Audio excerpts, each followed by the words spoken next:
foremost say thank you to Ms. Shirley Ellis for extending the invitation for me to be here today. So if you all could give her a round of applause for all the work that she does.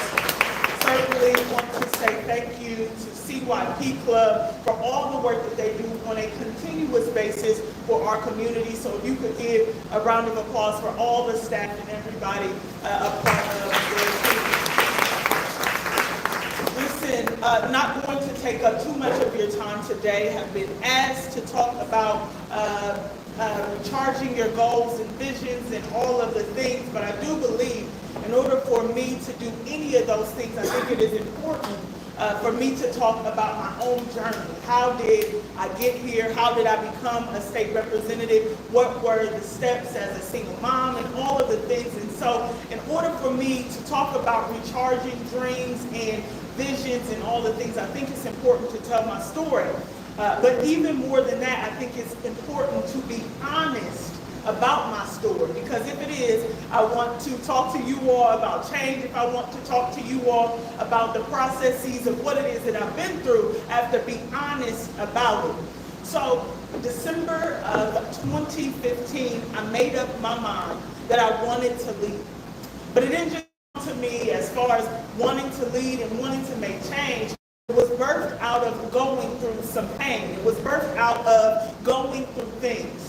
I was laying in my bed, I was going through a breakup, and I began to question myself about my worth and what it was I was doing and what I was going through, and was I worthy and was I good enough? And a small voice came to me and said, get up. And I did. And I was like, okay, we're here. Now what do we do? And at that point, I knew that I wanted to serve. I knew that I wanted to lead people. I knew that I wanted to be in spaces and places. I've always had this love for history. I've always had this love for social studies, if you will. And at that point, I decided I'm going to lead. But then that ounce of doubt began to creep in my mind, because at that time, I had been out of high school for 7 years, or plus some, don't even know at this point. And I realized, well, if you wanted to be a leader, if you wanted to be a politician, if you wanted to be the spokesperson, if you will, how are you going to do that if you don't have the education to do so? And so I began to look at other leaders, because I understood that lots of people want to lead, but not a lot of people want to put themselves in position to be able to do that. And so I began to study other leaders. I began to go on Instagram and look at somebody by the name of Council President Shannon Martin, looked at his page, because I believe that if you want to do a certain thing, you've got to be able to study other leaders. So I began to do those things. I got on his page. And I seen this post on his page. It said, all good leaders serve. And again, going back to my point before, I understood that lots of people want to do certain things, but if it's dressed up in overalls and looks like work, they don't necessarily want to touch it. And then it dawned on me, this was the time of the Flint water crisis. Anybody remember the Flint water crisis? This was during the time of the Flint water crisis, and I decided, well, if I want to lead, I first had to serve. So I decided to utilize my tax return to fix up my car, to drive back and forth to Flint, Michigan, to pass out waters, do data entry, serve in their kitchens, anything that I could do to put myself in a position of service. I was willing to do it, all while being a single mom, all while going to school at Columbus State. I decided to put myself in position. If they weren't going to give me internships because of my educational background, I was going to create my own opportunities. So I drove back and forth from, at that time, Newark, Ohio to Flint, Michigan for 6 months bi-weekly off my own dime.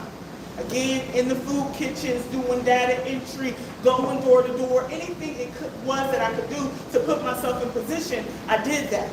And then on the off weekends, I would come back here to Columbus, because that's where I'm from. I would come back here to Columbus, and I would help at the YMCA. I would help at the YWCA. Anything I could do, reading to the kids, painting walls, I literally positioned myself to be able to do that. And then after that, I found out, I know this isn't political, but again, I have to be honest, I found out about the Franklin County Democratic Party. And I began to get involved with our party. But more than that, I began to get involved with the young people there. I joined the Franklin County Young Democrats. I was with them for a little bit. Didn't necessarily feel like it was a fit, but I still loved the organization.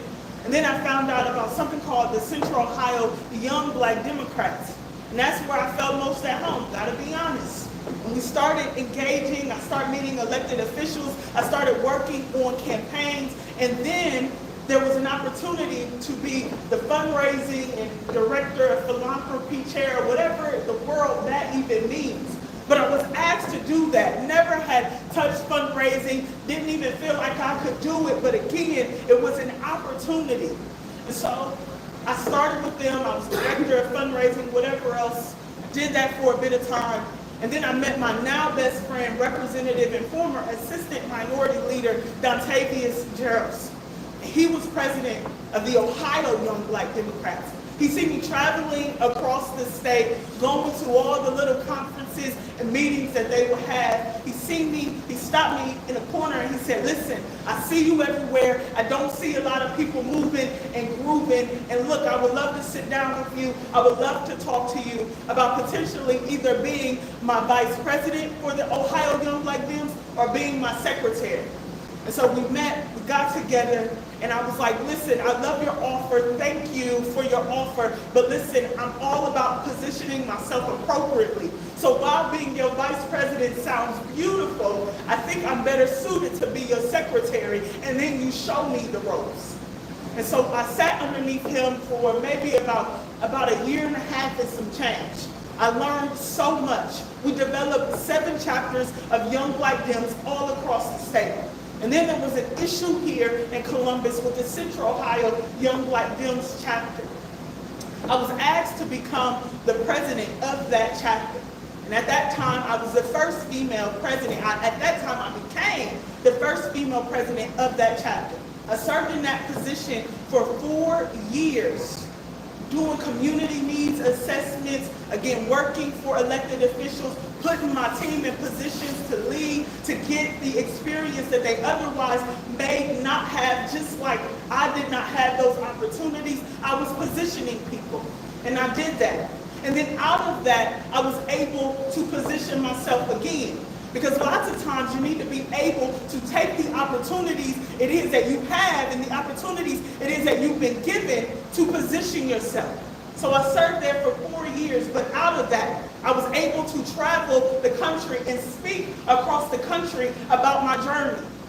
Went to Philly, I spoke at Columbia University, Hampton, all the things about my journey and how I was able to position people. And then out of that was birthed 2 books. And they sold pretty good. I wasn't expecting it, but I was able to tell my journey. Because lots of times women will come up to me, Latyna, how did you do it? How are you in these spaces and places? How are you in these rooms with these people? And I began to write about it and share it and be honest about my journey with mental health and being a single mom and feeling like that's frustrating and why I got to do it by myself and all these different things. But even after that, I began to get professional opportunities. I became community relations for our Franklin County auditor, Mr. Michael Stenziano. That man taught me everything it is that I know about service. I learned how to engage with community in a real and authentic way from him. Because it wasn't what he said, it was what he did. And me knowing and looking at other leaders, a lot of times politicians, I can be honest, because I am one. We say a lot of stuff, but we don't always deliver. But with him, I saw that he took every coffee meeting. With him, I saw that he showed up everywhere. With him, I saw that he tried to connect the dots and again, put people in position. So I sat underneath him for 2 years. Then there became this opportunity for me to become bailiff to the Honorable Judge Carl Avaney in the Court of Common Pleas. Now, when you think bailiff, you think judge duty, and that is not my responsibility. That is not their responsibility. The job is to make sure the trains run on time. It is to make sure that you're properly documenting cases. And in my case, he hired me because of my work with the Young Black Dems. But not only because of my work with the Young Black Dems, but because what it was I went through. I am a daughter of a returning citizen. I know what my mother went through things. He hired me because he understood that he had 25 years of civil service, but he did not have criminal service, or criminal attorney service. And so he wanted to make sure that he was operating appropriately, because the real realities of our lives and the real realities of the United States is that he knew that he was going to see black and brown people coming in and out of his courtroom. And he wanted to make sure that he handled it appropriately. So I was with him for 9 months, only a total of 9 months, but I tell you, I oversaw a total of maybe about 4 or 5 jury trials, and I heard multiple cases. I'm sorry, she's telling me I got 5 minutes. I'm gonna hurry up though. But I've heard multiple cases, hundreds of cases. And then after I began to work for him, there was an opportunity to become state representative for Ohio's 26th House District. And see, I love being with Judge, but my ultimate goal was to be what? I told you in the beginning, to be a leader, to be a public servant. Opportunity opened up, and I applied for it against 11 people with no support. Even though I helped a whole bunch of folks, even though I did a whole bunch of political work, there was no support from me because of the timing, position, whatever. We ain't got to get in it, but there was no support from me. But I'll tell you, after I interviewed for the appointment against 11 people, I was chosen as soon as I walked out the door, because I did what? I had positioned myself for 6 years prior. Did everything that I could do in our communities, uplifting our communities, learning what I could learn. And now I stand before you as one of, if not the most effective legislator in the Ohio House Democratic Caucus. Last General Assembly, I passed a total of bills into law, and I ain't talking resolutions and door-hanging bills. I'm talking about bills that impact real Ohioans. Why? Because of the positioning that I put myself in, because of what I learned from a Michael Stenziano. I sit here today as the leading voice as it relates to public safety and criminal justice reform, because of the stuff I learned from Judge Abaney. It might have only been 9 months, but again, I just told you I sat in hundreds of cases, oversaw 4 criminal jury trials, not even to mention civil. So I say all that to say it's about how you position yourself. What is your commitment to your dreams? What is your commitment to your vision? What are you going to do when you say you want something? Do not dumb yourself down and try to talk yourself out of it. Position yourself. The other thing I think is so important, the thing I want to relate to you, because I got to tell you this. Some of you are older than me, but I've been through some things, or 2 or 3 or 4, and I'll tell you, while you're trying to do whatever it is, you are going to have people who question your ability. Well, why are you doing this? Why ain't you doing it that way? How come you ain't think of it this way? I'm telling you, stay committed. And I need you to understand that I don't care what it is that you've been through. I don't care how it is you've been through it. I need you to understand all the issues, all the problems, all the dirt you've been through was for your blossoming. I need you to understand, I need you to say this in the mirror to yourself. I am the chosen one. And flowers do not pick themselves. Oh, y'all missed it. I'll talk to Ashley. You are the chosen one. So flowers don't pick themselves. Remind yourself of these things on a daily. Recharge your goals. Don't be discouraged by your goals. Don't be discouraged by the things it is that you go through. Because you can do it. Might not get there when you want to, but you'll get there. Listen, my name is State Representative Latyna and Humphrey. Thank you all so much, guys.